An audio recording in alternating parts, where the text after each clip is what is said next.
Hello mga katonggots! Welcome to Titi Mike's Kitchen. Hindi ka sarapan, pwede na. Magluto tayo ng tochong bangus version number 1. May susunod pang tocho. So, start na tayo! Isang buong manok, isang buong bangus tong inano ko. Siyempre, hindi ko naman isang lutuan lang to, no? Dalawang ulam to. So, ito, ang gagawin ko dito ay bangus steak. At ito naman ay tochong bangus. So, dalawang luto siya para hindi naman puro ganun lang pirito, no? So, yun. Abangan natin! Guys, pinipirito ko na yung bangus. Hindi ko na inano kasi masyado matalamsik. So, alam niyo naman kung paano pirituin yung bangus, diba? So, yun. Hintayin na lang natin mapirito lahat. Tapos, mag-start na tayo. Shock. Scary. Ito nga pala yung tahore, ating special ingredients here. It's like fermented tofu. Diba? Tofu na pinirment. So, yun. Dudurugin lang natin siya in 1, 2, 3. Guys, mabilis lang ito. It is for cooking. Sibuyas, bawang. Yan naman natin pagsamahin. Ganun din naman. Sa isa. Yan. After this neto guys, magluluto naman ako ng tochong bangus na kinalakihan ko. Ito kasi version 2 ng iba. Version number 1 to, no? So, we have our own version of this sa aming kinalakihan ko yung niluluto ng lola ko. Taga Bulacan kasi ako. So, medyo iba yung kinalakihan ko dito sa version na to. So, this one is version ng iba. Tatry ko kung masarap. So, after that, ng tomatoes. Yan.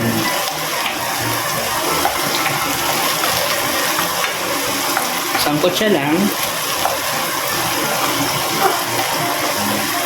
Yung ano na yun, yung tahore, medyo hindi ko alam kung saan nakakabili nito, pero sa amin, sa may palengke doon meron. So, kasi sa may gawing Pasig Kainta, nahirapan ako maghanap nun.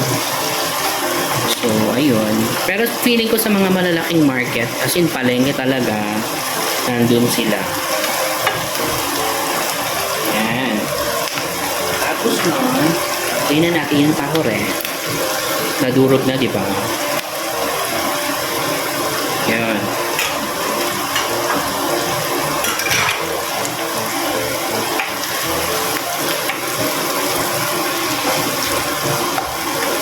Etong tahore na to, maalat na siya, ha?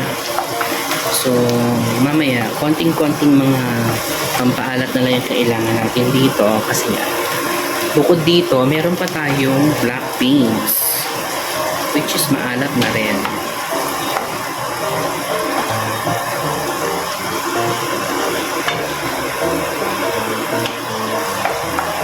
Ayan. Konting halo.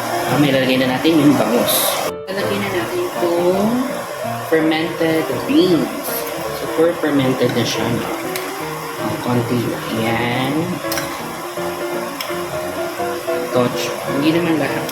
Lagay natin ng konti yung sauce para sumarap-sarap siya. Halo-halo.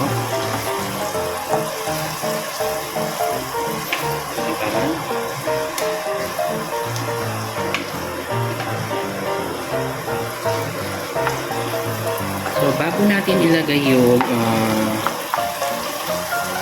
bangus, ginagawa ko dito is lalagyan ko muna ng konting water para palambutin pa itong mga kamatis, and then some suka. So, probably mga isang ganito lang. Ay, dalawa na pala. Ayan. Tapos, lagyan natin ng konting pakulan. Pwede namang wala. Depende sa inyo. Kalahating ganun lang. Paminta. Lagyan natin. Huwag niyo munang haluin. Yan, muna yan. Takpan pa natin. Yan. Kumukulong na. Lalagay na natin yung bangus. One by one. So, since ako lang kakainin ito, sana kumain siya, no? Yung dalawang laki kasi nito. Yan. So, ganyan-ganyan lang yan. I-paste na. Hanggang sa medyo maubos yung sabaw. Pero mas masarap yung may sabaw-sabaw. Para lumasa naman yung sauce ng isda.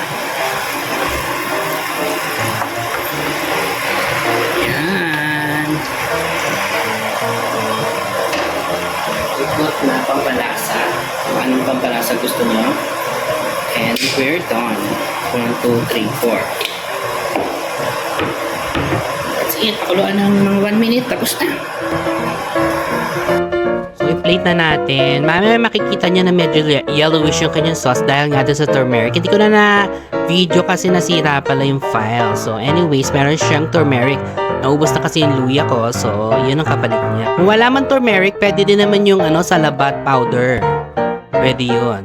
Tapos, ito na nga, i-plate na natin siya. Actually, this is the version of tochong bangus na gusto ng aking jowa. Yung version na nasusunod dito, ayaw niya kasi masyado dumaasim. Ito, tama lang. So, siya kakagusto niya, in fairness. So, yun lang. O, yan na. Sarap nito, in fairness. So, that is all for now for our Tochong Bangus. Don't forget to subscribe on this channel and of course on our other channel, The Adventures of Marian Asher, Ibito Universe, and Extinct Bricks. Don't forget to subscribe. Yun lang. Bye! Kain tayo. Ang sarap nito, promise.